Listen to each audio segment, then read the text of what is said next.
Hello friends, വിജേഷാണ്. പിന്നെ ഇങ്ങനെ എല്ലാവർക്കും സുഖം തന്നെയല്ലേ? നിങ്ങളുടെ നാട്ടിലൊക്കെ മഴയൊക്കെ ഉണ്ടോ? ഞങ്ങളിവിടെ കുറച്ച് ദിവസമായിട്ട് നല്ല മഴയായിരുന്നു. ഇന്ന് മഴ ഇത്തിരി കുറവുണ്ട്.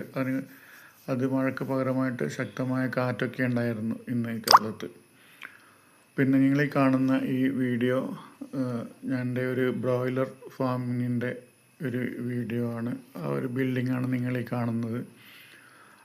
വലിയ രീതിയിലുള്ള ഒരു ബിൽഡിംഗ് ഒന്നുമല്ല. മാക്സിമം ഒരു 1000 കോഴിയെ ഇടാൻ പറ്റിയ ഒരു ചെറിയൊരു ഫാമിംഗ് രീതിയാണ്.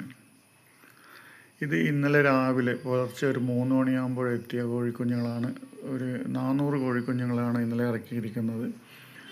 അത്യാവശ്യം നല്ല വെയിറ്റും കാണാൻ ഭംഗിയും കുറച്ച് ആക്റ്റീവൊക്കെ ആയിട്ടുള്ള കുട്ടികൾ തന്നെയാണ്. നല്ല രീതിയിൽ വെള്ളവും തീറ്റയൊക്കെ എടുക്കുന്നുണ്ട്.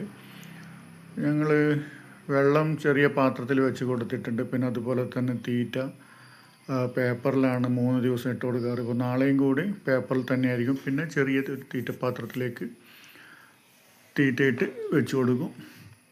അപ്പോൾ തന്നെ ഈ ഷീറ്റ് ഇത്തിരി കൂടി വലുതാക്കി കൊടുക്കും. നല്ല ആക്റ്റീവായിട്ടുള്ള കുട്ടികൾ തന്നെയാണ്. എല്ലാ ദിവസവും രാവിലെയും വൈകിട്ടുമായിട്ട് പേപ്പർ മാറ്റും. ഇത്തിരി ബുദ്ധിമുട്ടുള്ള കാര്യമാണ്, എങ്കിലും അത് മാറ്റിയേ പറ്റൂ. കാരണം വെള്ളവും ഈ കുഞ്ഞുങ്ങളുടെ കാഷ്ടമൊക്കെ ആയിട്ട് അതാകെ വൃത്തികേടായിട്ട് കിടക്കും. അപ്പോൾ അതിൽ തന്നെ തീറ്റയിട്ട് കൊടുക്കുന്നത് കുട്ടികളുടെ ആരോഗ്യത്തിനെ അത് ബാധിക്കും. അപ്പോൾ നല്ല രീതിയിൽ ചൂടൊക്കെ കൊണ്ട് കുട്ടികളിങ്ങനെ ആക്റ്റീവായിട്ട് ഓടി നടക്കുകയാണ്. അപ്പോൾ ഞങ്ങൾ പൊതുവെ കാലങ്ങളായിട്ട് ഇവിടെ കൊടുത്തുകൊണ്ടിരിക്കുന്ന SKMൻ്റെ തീറ്റയാണ്.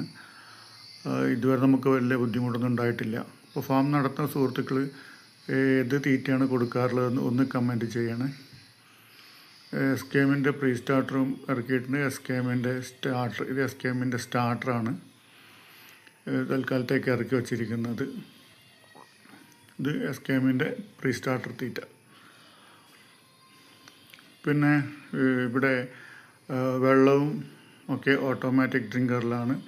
ഇപ്പോൾ ഓരോ പൈപ്പിനും സെപ്പറേറ്റ് ലോക്ക് തന്നെ കൊടുത്തിട്ടുണ്ട്. കാരണം എന്തെങ്കിലും കാരണവശാൽ പാത്രം മാറ്റോ ലീക്കായി കഴിഞ്ഞാൽ ആ ഒരു പൈപ്പ് മാത്രം നമുക്ക് ക്ലോസ് ചെയ്തിടാമല്ലോ. അപ്പോൾ മറ്റുള്ളതിനൊക്കെ ബാധിക്കത്തില്ല. അതിലൊക്കെ വെള്ളം വരികയും കോഴിക്ക് കുടിക്കാനുള്ള സൗകര്യവും ഉണ്ടായിരിക്കും. അപ്പോൾ എല്ലാവർക്കും, ജോലി ചെയ്യുന്ന എല്ലാവർക്കും ഇതൊരു സൈഡ് വരുമാനമായിട്ട് ഉപയോഗിക്കാവുന്നതാണ്. കാരണം രാവിലെ ജോലിക്ക് പോകുന്നതിന് മുന്നേ ഒരു മണിക്കൂർ ഇതിനു വേണ്ടി മാറ്റി വെച്ചാൽ നല്ലതാണ്. അപ്പോൾ ഓക്കെ, ബൈ.